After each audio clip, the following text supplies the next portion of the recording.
My name is Lauren. I am 34 years old, senior marketing manager at one of Austin's fastest growing tech startups, and for 5 years, the invisible engine behind a man the whole world seemed to love. My husband, Ryan, was an architect, creative, magnetic, the kind of guy who walked into a room and somehow became the room. Clients trusted him immediately. Colleagues wanted to grab beers with him after every meeting. Strangers told him their life stories within 10 minutes. People always said, "You two are such a perfect couple." I smiled every single time. What I never told them, the presentations I proofread at midnight, the client dinners I organized down to the centerpiece, the dry-cleaned suits I picked up on my lunch break, the contractor callbacks I handled while he was in back-to-back meetings, the birthday of his biggest client I remembered and reminded him about every single year. I was the infrastructure. He was the building people photographed, and I had convinced myself for 5 years that was enough. 3 months before everything fell apart, a woman named Kayla joined Ryan's firm. She was sharp, driven, the kind of woman who makes eye contact like she's already won the conversation. The first time I met her at a firm happy hour in downtown Austin, she shook my hand and said, "Ryan talks about you all the time." I smiled, hopefully good things. She tilted her head, just slightly, just for half a second, and said, "He says you're one of the strongest people he knows." At the time, I thought she was being kind. I didn't understand she was describing someone Ryan had already emotionally left behind.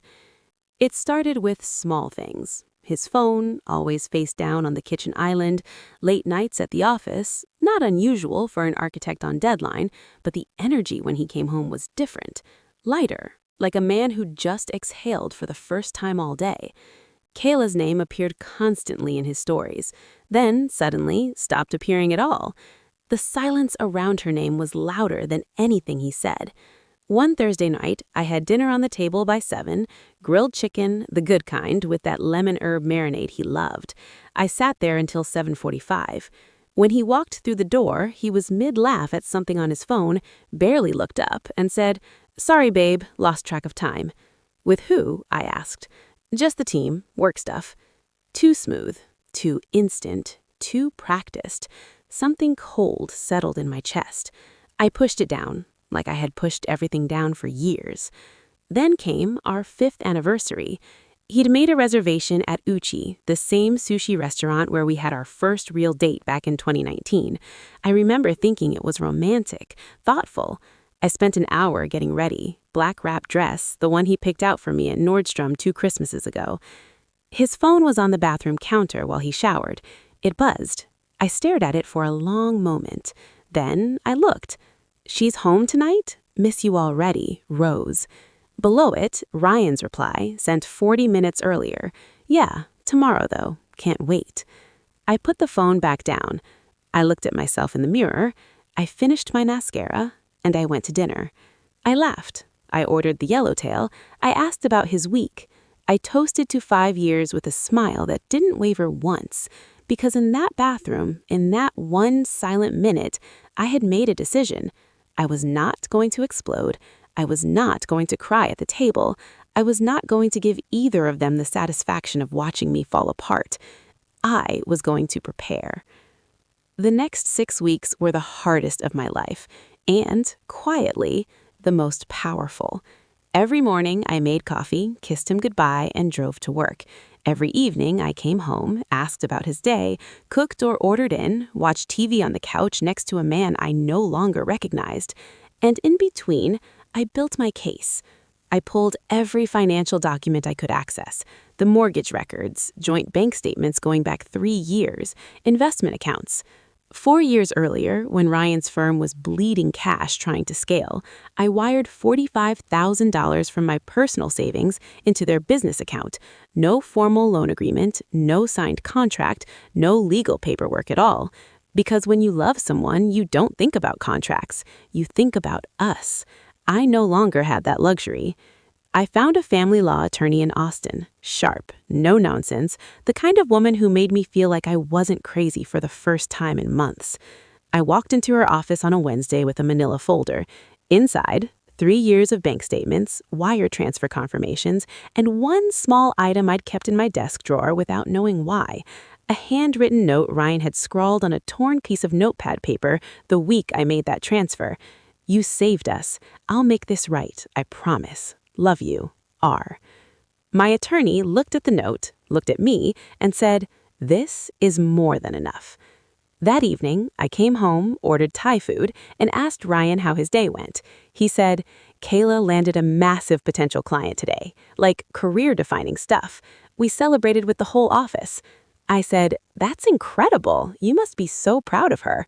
He smiled. "She's really something else." I nodded and reached for my spring rolls. Inside, I was counting down. Ryan's firm held its annual gala 5 weeks later. Black tie, rooftop venue in downtown Austin, the kind of event where the right handshake can change the trajectory of your whole career. I wore the black wrap dress again. We arrived together, he held my hand through the lobby, then Kayla appeared across the rooftop, and his hand, slowly, so casual you could almost miss it, let go of mine. For the next 2 hours, I watched. Ryan stayed in her orbit all night, laughing with her clients, leaning in when she spoke, finishing her sentences. That easy confidence, that warmth, that energy, all of it flowing toward her like it used to flow toward me. A senior partner at the firm put his arm around both of them at one point and said, "These two are going to take this company to a whole new level." People clapped. I sipped my champagne. At some point, a woman I didn't recognize approached me and asked politely, "And who are you here with?" Ryan was standing 2 feet away. He turned and said, "This is my wife, Lauren." No context, no. She's a senior marketing manager. She's brilliant. She basically runs everything behind the scenes. Just my wife. The woman smiled at me and moved on, and I felt something finalize quietly inside my chest.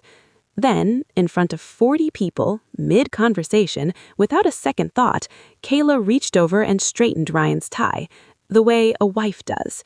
He looked down at her and smiled. He didn't step back. He didn't hesitate. He just smiled. I set my champagne flute on a nearby table, walked to the restroom, stood in front of the mirror for exactly 30 seconds, and thought one word: now. Here's what Kayla didn't know. My company, the Austin tech startup where I was senior marketing manager, had been quietly evaluating architecture and design firms for a major new headquarters project, multi-year contract, high budget, the kind of deal that takes a mid-size firm and puts them on the map permanently. Ryan's firm was on the shortlist. The evaluation and final recommendation ran directly through my department. She had no idea. Ryan didn't know either. I had mentioned once months ago that we were looking at vendors for an office project. He hadn't asked follow-up questions. We kept work separate. It hadn't felt relevant.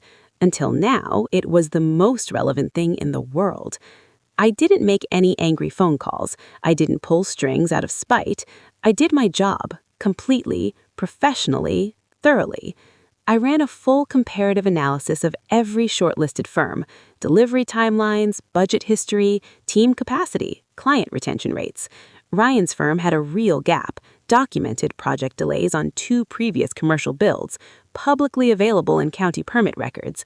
I noted it accurately, no editorializing, no personal agenda visible anywhere on the page. I presented my recommendation to the decision committee on a Tuesday morning. They agreed unanimously. The contract went to a different firm. 3 days later, Ryan got a call from his senior partner. The deal Kayla had brought in, the one everyone toasted at the gala, the one that was supposed to be the biggest win of their year, was gone. He came home quiet, stressed. He didn't know why it fell through. He sat at the kitchen island and said, "Do you know anything about how my company runs their vendor process? Like, who makes those calls?" I looked up from my laptop. "Not really. Why?" He shook his head. Never mind. He went to bed early. I closed my laptop and sat in the quiet kitchen for a long time. The next morning, my attorney served the divorce papers to Ryan at his office. He came home that afternoon gray-faced, the petition in his hand, like someone had pulled the floor out from under him. "Lauren, what is this?" Not a question, a collapse. "Sit down," I said. I put 3 things on the kitchen island between us. First, screenshots, every message, every reply, timestamped, saved to the cloud. Second, a photo, pulled from a mutual friend's Instagram story, posted the night of the gala, of Kayla straightening his tie, smiling at him smiling back, tagged at the venue, 47 likes. Third, the wire transfer records, the bank statements, and that handwritten note. You saved us. I'll make this right, I promise.